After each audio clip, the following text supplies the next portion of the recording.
ನೀವೀಗ ಕೇಳುತ್ತಿದ್ದೀರಾ ಮಾಹಿತಿ ಖಜಾನೆಯ ಕಾರ್ಯಕ್ರಮಗಳನ್ನು.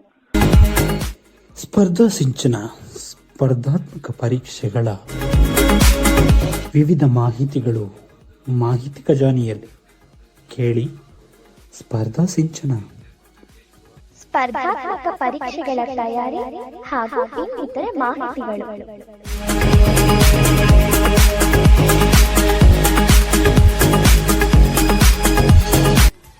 ಬೆಲ್ ಐಕಾನ್ ಅನ್ನು ಕ್ಲಿಕ್ ಮಾಡುವುದರ ಮೂಲಕ ಸಬ್ಸ್ಕ್ರೈಬ್ ಆಗಿ.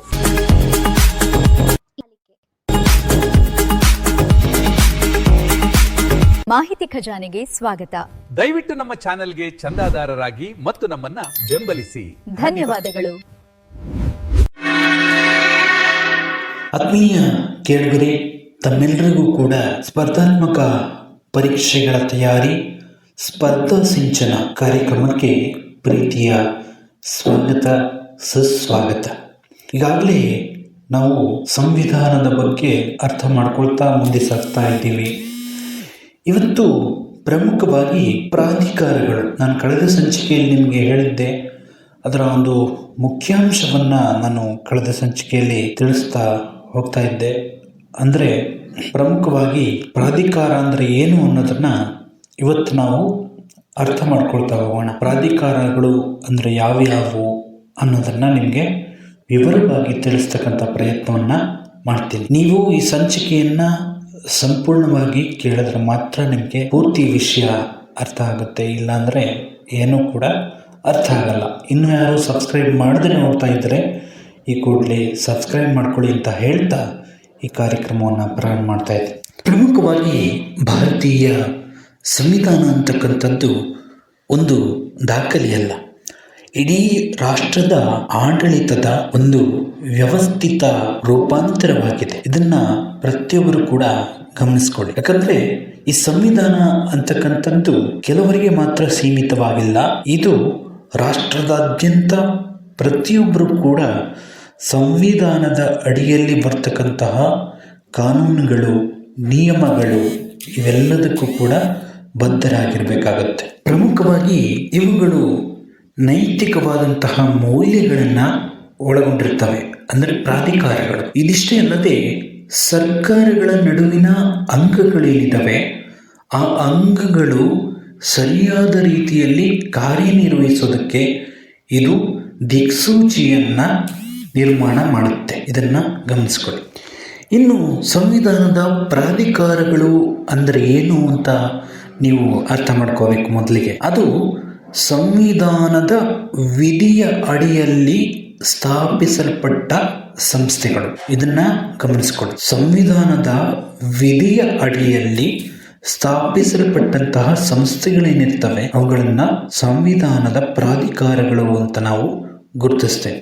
ಇನ್ನು ಸಂವಿಧಾನಬದ್ಧ ಕಾರ್ಯಗಳು ಅಂತಕ್ಕಂಥದ್ದು ಇದು ಶಾಸಕಾಂಗ, ಕಾರ್ಯಾಂಗ, ನ್ಯಾಯಾಂಗ ಇವುಗಳನ್ನೆಲ್ಲ ನೀವು ಈಗಾಗಲೇ ಕೇಳುತ್ತೀರಿ. ಸೊ ಇದು ಸಂಸತ್ತಿನಲ್ಲಿ ತಿದ್ದುಪಡಿ ಮಾಡಬಹುದು. ಅಂದರೆ ಸಂಸತ್ತಿನ ಧ್ವನಿಮತ ಅಥವಾ ಇನ್ಯಾವುದೇ ಮತಗಳ ಮೂಲಕ ಇದನ್ನು ತಿದ್ದುಪಡಿ ಮಾಡಬಹುದು. ಆದರೆ ಪ್ರಾಧಿಕಾರಗಳ ಕಾರ್ಯಗಳು ಅಂದರೆ ಸಂವಿಧಾನದ ಪ್ರಾಧಿಕಾರಗಳ ಕಾರ್ಯಗಳನ್ನು ಬದಲಾಯಿಸಬೇಕು ಅಥವಾ ಅಲ್ಲಿ ಏನಾದರೂ ತಿದ್ದುಪಡಿ ತರಬೇಕು ಅಂದರೆ ನಾವು ಸಂವಿಧಾನದಲ್ಲಿ ತಿದ್ದುಪಡಿಯನ್ನು ತರಬೇಕಾಗುತ್ತೆ. ಇದನ್ನು ಗಮನಿಸ್ಕೊಳ್ಳಿ. ಇದು STA, FDA ಮತ್ತು KS, IAS ಪರೀಕ್ಷೆಗಳಲ್ಲಿ ಕೂಡ ಈ ಪ್ರಶ್ನೆ ಬಂದಿದೆ. ಇದಕ್ಕೆ ಸಂಬಂಧಪಟ್ಟಂಥ ಪ್ರಶ್ನೆ ಬಂದಿದೆ. ಇದನ್ನು ನೀವೆಲ್ಲರೂ ಕೂಡ ಅರ್ಥ ಮಾಡ್ಕೊಳ್ಳಿ. ಇದು ಕಾರ್ಯಾಂಗದ ಹಸ್ತಕ್ಷೇಪ ಇರಲ್ಲ ಇದಕ್ಕೆ. ಯಾಕಪ್ಪ ಅಂದರೆ ಇದು ಸಂವಿಧಾನದಿಂದ ನೇರವಾಗಿ ಅಧಿಕಾರವನ್ನು ಚಲಾಯಿಸಲ್ಪಡುತ್ತೆ. ಇಲ್ಲಿ ಕಾರ್ಯಾಂಗ ಆಗಲಿ ಶಾಸಕಾಂಗ ಆಗಲಿ ಯಾವ ಅಂಗಗಳು ಕೂಡ ಇದನ್ನು ಹಸ್ತಕ್ಷೇಪ ಮಾಡೋದಕ್ಕೆ ಸಾಧ್ಯ ಆಗಲ್ಲ. ಸಂವಿಧಾನಬದ್ಧ ಕಾರ್ಯಗಳೇನಿರ್ತವೆ ಅವುಗಳನ್ನು ಈ ಪ್ರಾಧಿಕಾರಗಳು ಮಾಡ್ತವೆ. ಇನ್ನು ಸಂವಿಧಾನದ ಪ್ರಾಧಿಕಾರಗಳನ್ನು ಪ್ರಮುಖವಾಗಿ 5 ವರ್ಗಗಳನ್ನಾಗಿ ವಿಂಗಡಿಸ್ತೇವೆ. ಅಂದರೆ ಅವುಗಳ ಕಾರ್ಯಗಳ ಅನುಸಾರವಾಗಿ ಇವುಗಳನ್ನ 5 ವರ್ಗಗಳಾಗಿ ವಿಂಗಡಿಸ್ತಾರೆ. ಇದನ್ನು ಕೂಡ ಗಮನಿಸ್ಕೊಳ್ಳಿ. ಈ ಪ್ರಶ್ನೆ ಕೂಡ ಬರುತ್ತೆ. STA FDA ಮತ್ತಿತರ ಪರೀಕ್ಷೆಗಳಲ್ಲಿ ಈ ಪ್ರಶ್ನೆ ಖಂಡಿತವಾಗ್ಲೂ ಬರುತ್ತೆ, ಬಂದಿದೆ ಕೂಡ. ನೀವು ಗಮನಿಸ್ಕೊಳ್ಳಿ. ನಾನು ಏನೆಲ್ಲ ಅಂಶಗಳನ್ನ 2 ಬಾರಿ ಹೇಳ್ತೀನಿ ಅದನ್ನು ಪ್ರತಿಯೊಬ್ಬರು ಕೂಡ ನೋಟ್ ಮಾಡ್ಕೊಳ್ಳಿ, ಅಥವಾ ನಿಮಗೆ ಹೇಗಾಗುತ್ತೋ ಹಾಗೆ ಮಾಡಿಕೊಂಡು ಇಟ್ಕೊಂಡ್ರೆ ಚೆನ್ನಾಗಿರುತ್ತೆ. ಮತ್ತು ಈ ಕಾರ್ಯಕ್ರಮದ ಈ ಸಂಚಿಕೆಯ ಮುಗಿದ ಮೇಲೆ ಇದರ ಕುರಿತಂತೆ ಡೀಪ್ ಡೈವ್ ಕೂಡ ಪ್ರಸಾರ ಆಗುತ್ತೆ ಇದೇ ವಾಹಿನಿಯಲ್ಲಿ.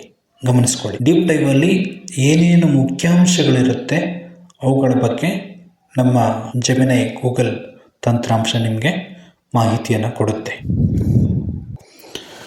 ನಾಗರಿಕ ಸೇವೆಗಳು, ಚುನಾವಣೆಗಳು, ನ್ಯಾಯಾಲಯಗಳು, ಹಣಕಾಸು ಮತ್ತು ಲೆಕ್ಕ ಪರಿಶೋಧನೆ, ಸಂವಿಧಾನಿಕ ಪ್ರಾಧಿಕಾರಗಳು, ಶಾಸನಬದ್ಧ ಅಧಿಕಾರಗಳು. ಅಂದರೆ ಇಲ್ಲಿ ಲಕ್ಷಣಗಳನ್ನು ಪ್ರಮುಖವಾಗಿ ನಾವು ಗಮನಿಸಬೇಕು. ಏನೆಲ್ಲ ಲಕ್ಷಣಗಳಿದೆ ಅನ್ನೋದನ್ನು ಅರ್ಥ ಮಾಡ್ಕೋಬೇಕು. ಪ್ರಮುಖವಾಗಿ KS IAS ಪರೀಕ್ಷೆಗಳಲ್ಲಿ ಈ ಕುರಿತಂತೆ ಪ್ರಶ್ನೆಗಳನ್ನು ಪದೇ ಪದೇ ನಿಮಗೆ ಕೇಳ್ತಾ ಇರ್ತಾರೆ. 368ನೇ ವಿಧಿ. ಇಲ್ಲಿ ಚುನಾವಣಾ ಆಯೋಗ, ನೀತಿ ಆಯೋಗಗಳು, ಹಾಗೆ NHRC ಇವುಗಳನ್ನೆಲ್ಲ ಬದಲಾವಣೆ, ಇವುಗಳಲ್ಲಿ ಕಾರ್ಯದ ಬದಲಾವಣೆ ಇರ್ಬೋದು, ಅಥವಾ ಏನಾದರೂ ಗೊಂದಲಗಳಿದ್ದರೆ ಇವುಗಳಲ್ಲಿ 368ನೇ ವಿಧಿ ಮೂಲಕ ತಿದ್ದುಪಡಿಯನ್ನು ತರಬಹುದು. ಏನಾದರೂ ಕುಂದುಕೊರತೆಗಳಿದ್ದರೆ ಅವುಗಳ ಬಗ್ಗೆ ತಜ್ಞರಿಂದ ಸಲಹೆಗಳನ್ನು ತೆಗೆದುಕೊಂಡು ಇಲ್ಲಿ ಬದಲಾವಣೆ ಮಾಡ್ತಕ್ಕಂಥದ್ದನ್ನು ಗಮನಿಸ್ತೇವೆ. ಸಂವಿಧಾನದ 15ನೇ ಭಾಗದಲ್ಲಿರುವ 324ನೇ ವಿಧಿಯು ಭಾರತೀಯ ಚುನಾವಣಾ ಆಯೋಗದ ಬಗ್ಗೆ ವಿವರಿಸ್ತಕ್ಕಂಥದ್ದನ್ನು ನಾವು ಗಮನಿಸ್ತೇವೆ. ಈ ಪ್ರಶ್ನೆ ಕೂಡ ಸಾಕಷ್ಟು ಪರೀಕ್ಷೆಗಳಲ್ಲಿ ಬಂದಿದೆ, ಬರ್ತಾನೆ ಇದೆ. ಇದನ್ನು ಗಮನಿಸ್ಕೊಳ್ಳಿ. 15ನೇ ಭಾಗದಲ್ಲಿ 324ನೇ ವಿಧಿ ಗಮನಿಸ್ಕೊಳ್ಳಿ. ಇದು ದೇಶದಲ್ಲಿ ಮುಕ್ತ ಮತ್ತು ಯಾವುದೇ ಆಮಿಷಕ್ಕೆ ಬಲಿಯಾಗದೇ ಇರತಕ್ಕಂತಹ ಒಂದು ಒಳ್ಳೆಯ ಒಂದು ಸ್ವತಂತ್ರ ಅಧಿಕಾರ ಹೊಂದಿರತಕ್ಕಂತಹ ಸಂಸ್ಥೆಯಾಗಿದೆ. ನೋಡಿ, ಸಂವಿಧಾನದ 324ನೇ ವಿಧಿ 15ನೇ ಭಾಗದಲ್ಲಿ ಸಂವಿಧಾನದ ಮುಖ್ಯವಾಗಿ ಚುನಾವಣಾ ಆಯೋಗದ ಬಗ್ಗೆ ವಿವರವನ್ನು ನೀಡ್ತಾರೆ. ಆ ಚುನಾವಣಾ ಆಯೋಗ ಅಂತಕ್ಕಂಥದ್ದೇನಿದೆ ಅದು ಸ್ವತಂತ್ರ ಸಂಸ್ಥೆಯಾಗಿದೆ. ಅಲ್ಲಿ ಯಾವುದೇ ಹಸ್ತಕ್ಷೇಪಗಳು ಅಥವಾ ಯಾವುದೇ ಸರ್ಕಾರದ ಹಸ್ತಕ್ಷೇಪಗಳು ಇರೋದಿಲ್ಲ. ಇದು ಪ್ರಮುಖವಾಗಿ ರಾಷ್ಟ್ರಪತಿ, ಸಂಸತ್ತು ಸೇರಿದಂತೆ ಯಾವುದೇ ಸರ್ಕಾರದ ಚುನಾವಣೆಯನ್ನು ನಡೆಸ್ತಕ್ಕಂತಹ ಅಧಿಕಾರವನ್ನು ಹೊಂದಿದೆ. ಇಲ್ಲಿ ಯಾವುದೇ ಹಸ್ತಕ್ಷೇಪಗಳು ಇರುವುದಿಲ್ಲ. ಚುನಾವಣಾ ಆಯೋಗದ ರಚನೆಯನ್ನು ಗಮನಿಸಿದಾಗ ರಾಷ್ಟ್ರಪತಿಗಳು ಕಾಲಕಾಲಕ್ಕೆ ನಿರ್ಧರಿಸುವಂತಹ ಸಂಖ್ಯೆಗಳಷ್ಟು ಮುಖ್ಯ ಚುನಾವಣಾ ಆಯುಕ್ತರನ್ನು ಸೇರಿದಂತೆ ಇನ್ನು ಉಳಿದಂತಹ ಸದಸ್ಯರು ಇರ್ತಾರೆ. ಮುಖ್ಯ ಚುನಾವಣಾ ಆಯುಕ್ತರು ಅಂತ ಒಬ್ಬರು ಇರ್ತಾರೆ. ಅವ್ರನ್ನ ಬಿಟ್ಟು ಇನ್ನು ರಾಷ್ಟ್ರಪತಿಗಳು ಕಾಲಕಾಲಕ್ಕೆ ನಿರ್ಧರಿಸ್ತಕ್ಕಂತಹ ಸಂಖ್ಯೆಯಲ್ಲಿ ಜನರು ಇರ್ತಾರೆ. ಇನ್ನು ಉಳಿದವರು ಇದೆಲ್ಲವನ್ನು ಮಾಡ್ತಕ್ಕಂಥವ್ರು ಯಾರು ಅಂದರೆ ರಾಷ್ಟ್ರಪತಿಗಳು ಕಾಲಕಾಲಕ್ಕೆ ನಿರ್ಧಾರವನ್ನು ತಗೊಳ್ತಾರೆ. 1989ರವರೆಗೆ ಇದು ಏಕಸದಸ್ಯ ಸಂಸ್ಥೆಯಾಗಿತ್ತು. ಅಂದರೆ ಎಲ್ಲ ಒಬ್ಬರೇ ಇದ್ದರು. ಇದನ್ನು ಗಮನಿಸ್ಕೊಳ್ಳಿ. ಈ ಪ್ರಶ್ನೆ ಈಗಾಗಲೇ 5 ಬಾರಿ ಬಂದಿದೆ. ಸೊ ಹಾಗಾಗಿ 1989ರವರೆಗೆ ಏಕಸದಸ್ಯ ಒಬ್ಬರೇ ಇದ್ದರು ಎಲ್ಲ. ಇದನ್ನು ಅರ್ಥ ಮಾಡ್ಕೊಳ್ಳಿ. ಇವರ ಅಧಿಕಾರಾವಧಿ 6 ವರ್ಷಗಳು ಮತ್ತು 65 ವರ್ಷಗಳು. ಗಮನಿಸ್ಕೊಳ್ಳಿ, ಇಲ್ಲಿ 2 ಅಂಶ ಇದೆ, 6 ವರ್ಷಗಳು ಮತ್ತು 65 ವರ್ಷಗಳು. ಇದು ಯಾವುದು ಮೊದಲಾಗುತ್ತೆ? ಮೊದಲು 65 ವರ್ಷ ಆದರೆ ಅವರು ರಿಟೈರ್ಡ್ ಆಗಿಬಿಡ್ತಾರೆ. ಇನ್ನು ಇಲ್ಲ 6 ವರ್ಷ. ಈಗ ನನಗೆ ಉದಾಹರಣೆ ನಾನೇ ಅಂತ ಇಟ್ಕೊಳ್ಳಿ. ಸೊ ಸುಮ್ಮನೆ ತಗೋತಾ ಇರೋದಷ್ಟೇ. ನನಗೆ 50 ಅಥವಾ 55 ವರ್ಷ ಅಂದರೆ ನನಗೆ 6 ವರ್ಷದವರೆಗೆ ಮಾತ್ರ ಅಧಿಕಾರ ಇರುತ್ತೆ. ಇಲ್ಲ ನನಗೆ 50 ವರ್ಷ ಅಂತ ಅಂದರೆ 50 ವರ್ಷದಿಂದ 6 ವರ್ಷ 56 ವರ್ಷದವರೆಗೂ ನನಗೆ ಅಧಿಕಾರ ಇರುತ್ತೆ. ಸೊ ಇಲ್ಲಿ ಯಾವುದು ಮೊದಲಾಗುತ್ತೋ ಅದು 65 ವರ್ಷದವರೆಗೂ ಮಾಡಬೇಕು ಅಂತ ಏನಿಲ್ಲ. ಯಾವುದು ಮೊದಲಾಗುತ್ತೋ ಅದನ್ನು ಕನ್ಸಿಡರ್ ಮಾಡ್ತಾರೆ. ನೀವು 2 ವರ್ಷಕ್ಕೆ ರಿಟೈರ್ಡ್ ಆಗ್ಬೋದು. ಇನ್ನು 2023ರಲ್ಲಿ ಇದನ್ನು ಸ್ವಲ್ಪ ಬದಲಾವಣೆ ಮಾಡ್ತಾರೆ. ಅದೇ ಪ್ರಕಾರವಾಗಿ ಮುಖ್ಯ ಚುನಾವಣಾ ಆಯುಕ್ತರು ಅಂತ ಒಬ್ಬರು ಇರ್ತಾರೆ. ಹಾಗೆ ಇನ್ನುಳಿದಂತೆ ಇತರೆ ಚುನಾವಣಾ ಆಯುಕ್ತರು ಇರ್ತಾರೆ. ಇಲ್ಲಿ ಸ್ವಲ್ಪ ಬದಲಾವಣೆ ತಂದಂಥ ಸಂದರ್ಭದಲ್ಲಿ ಪ್ರಧಾನಮಂತ್ರಿಯವರ ಅಧ್ಯಕ್ಷತೆಯಲ್ಲಿ ಹಾಗೆ ಲೋಕಸಭೆಯ ವಿರೋಧ ಪಕ್ಷದ ನಾಯಕರಿರ್ತಾರೆ. ಹಾಗೆ ಪ್ರಧಾನಮಂತ್ರಿಯಿಂದ ನೇಮಿಸಲ್ಪಟ್ಟಂತಹ ಒಬ್ಬ ವ್ಯಕ್ತಿ ಈ ಒಂದು ಸದಸ್ಯತ್ವ ಇರ್ತಕ್ಕಂತಹ ಒಂದು ಸಂಸ್ಥೆಯಲ್ಲಿ ಇರ್ತಾರೆ. ಅವರು ನೇಮಕ ಮಾಡ್ತಕ್ಕಂಥದ್ದು, ಅವರು ನೇರವಾಗಿ ಅಲ್ಲಿ ಭಾಗವಹಿಸಲ್ಲ, ನೇಮಕ ಮಾಡ್ತಕ್ಕಂಥದ್ದು ಇವ್ರ ಕೈಲಿ ಈಗ ಸದ್ಯಕ್ಕೆ ಇರ್ತಕ್ಕಂಥದ್ದು. ಇಲ್ಲಿ ಮೊದಲು ರಾಷ್ಟ್ರಪತಿಗಳಿಗೆ ಅಧಿಕಾರ ಇತ್ತು. ಈಗ ಈ ರೀತಿಯಾದಂತಹ ಬದಲಾವಣೆಗಳನ್ನು ತಂದಿದ್ದಾರೆ.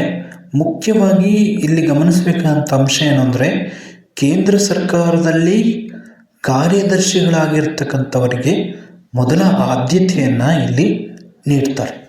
ಪಂಚಾಯತ್ ಮತ್ತು ಮುನ್ಸಿಪಾಲ್ಟಿ ಚುನಾವಣೆಗಳೇನಿರ್ತವೆ ಅವುಗಳನ್ನು ರಾಜ್ಯ ಚುನಾವಣಾ ಆಯೋಗಕ್ಕೆ ಅವಕಾಶವನ್ನು ಕೊಟ್ಟಿದ್ದಾರೆ.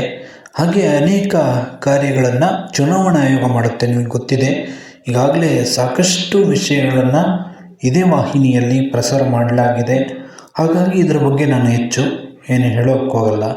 ನಿಮಗೆ ಗೊತ್ತಿದೆ, ಮತದಾನದ ಪಟ್ಟಿಯನ್ನು ಸಿದ್ಧಪಡಿಸ್ತಕ್ಕಂಥದ್ದು, ಹಾಗೆ ಚುನಾವಣೆಗೆ ಸ್ಪರ್ಧಿಸ್ತಕ್ಕಂಥವರಿಗೆ ಚಿಹ್ನೆಗಳನ್ನು ನೀಡ್ತಕ್ಕಂಥದ್ದು, ಹಾಗೆ ಪಕ್ಷಗಳಿಗೆ ಹೆಸರನ್ನು ನೀಡ್ತಕ್ಕಂಥದ್ದು, ಪಕ್ಷಗಳಿಗೆ ಅವಕಾಶವನ್ನು ಕಲ್ಪಿಸಿಕೊಡ್ತಕ್ಕಂಥದ್ದು, ಇವೆಲ್ಲವೂ ಕೂಡ ಇನ್ನೂ ಅನೇಕ ವಿಷಯಗಳಿದೆ.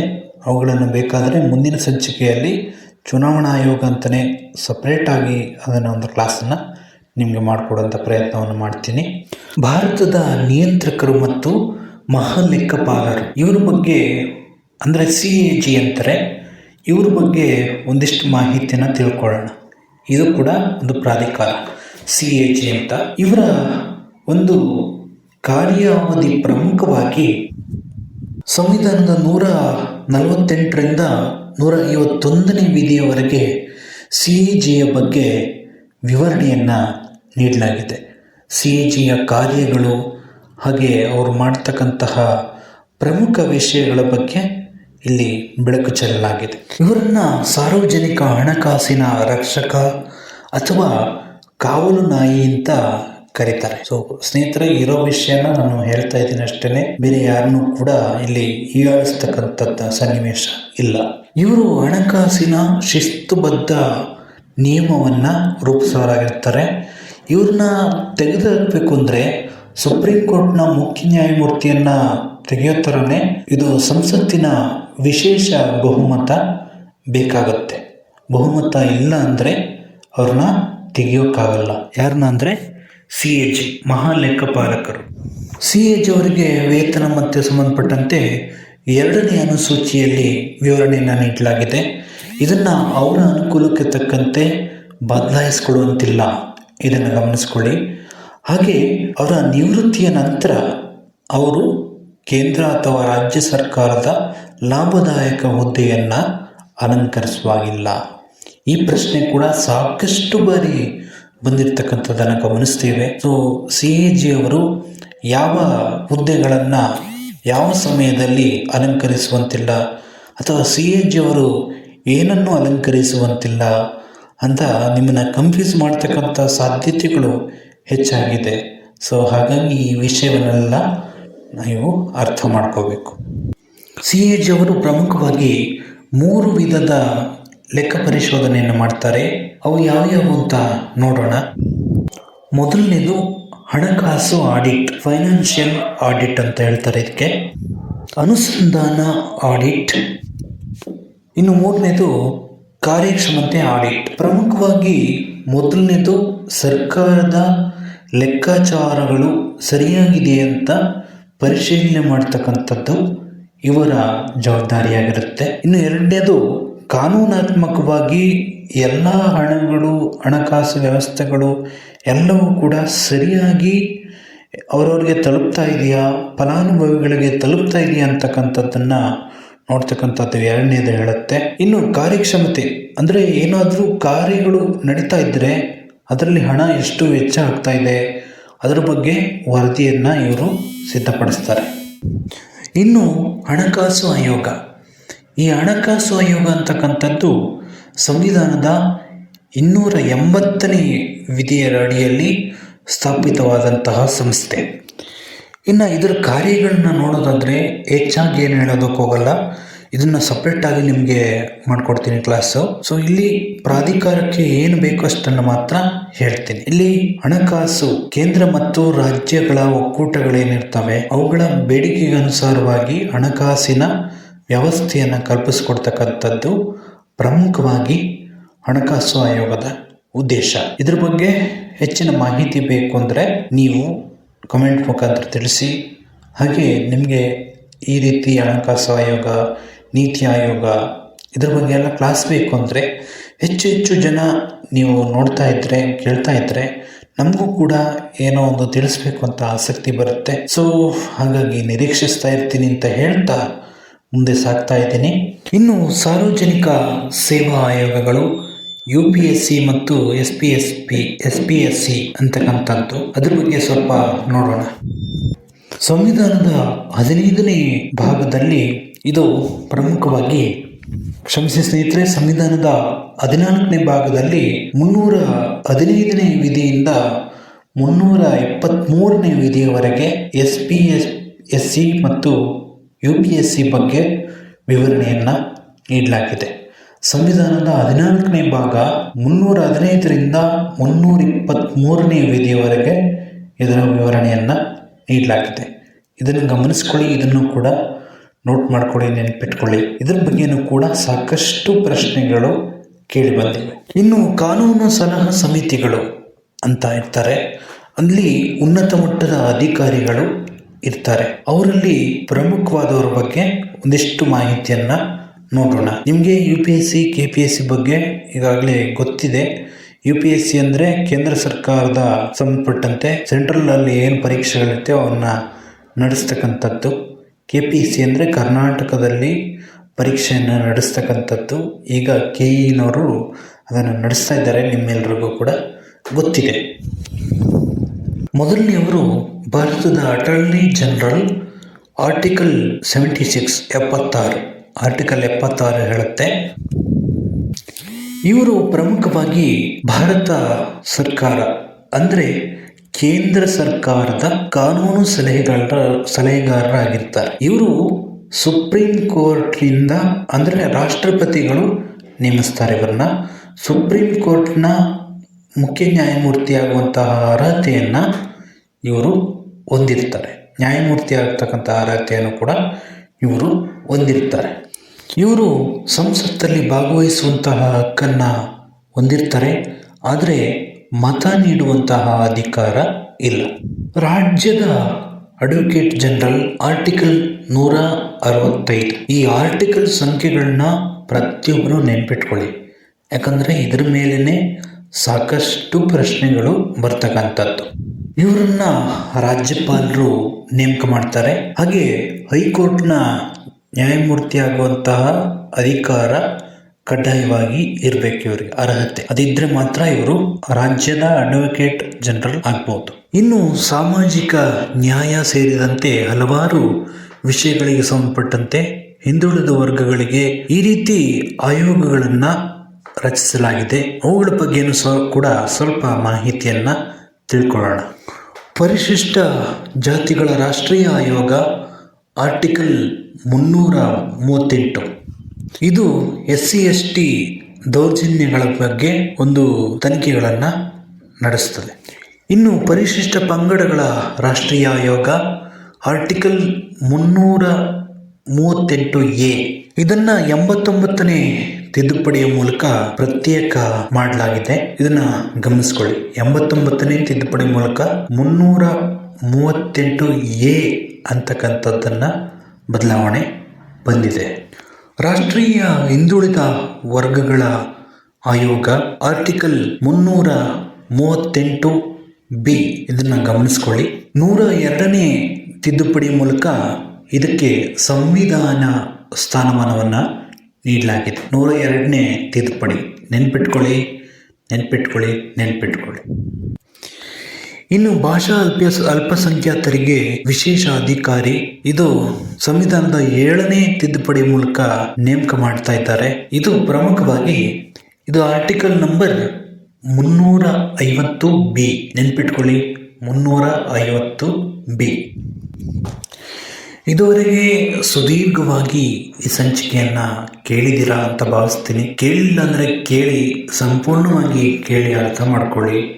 ಆವಾಗ ನಿಮಗೆ ಒಂದು ಐಡಿಯಾ ಬರುತ್ತೆ ಹೇಗೆ ನಾನು ಸಿದ್ಧ ಮಾಡ್ಕೋಬೇಕು ನನ್ನ ಪರೀಕ್ಷೆಗೆ ಅಂತ. ಸೊ ಎಲ್ಲವನ್ನ ವಿವರವಾಗಿ ನಿಮಗೆ ತಿಳಿಸ್ಕೊಟ್ಟಿದ್ದೀನಿ. ಸೊ ಮುಂದಿನ ಸಂಚಿಕೆಯಲ್ಲಿ ಇದರ ಬಗ್ಗೆ ಡೀಪ್ ಡೈವ್ ಕೂಡ ಇರುತ್ತೆ. ಹಾಗೆ ಇದರಲ್ಲಿ ಹೇಳಿರ್ತಕ್ಕಂತಹ ಚುನಾವಣಾ ಆಯೋಗ ಇರ್ಬೋದು, ಇನ್ನೂ ಹಲವು ವಿಷಯಗಳಿದೆ.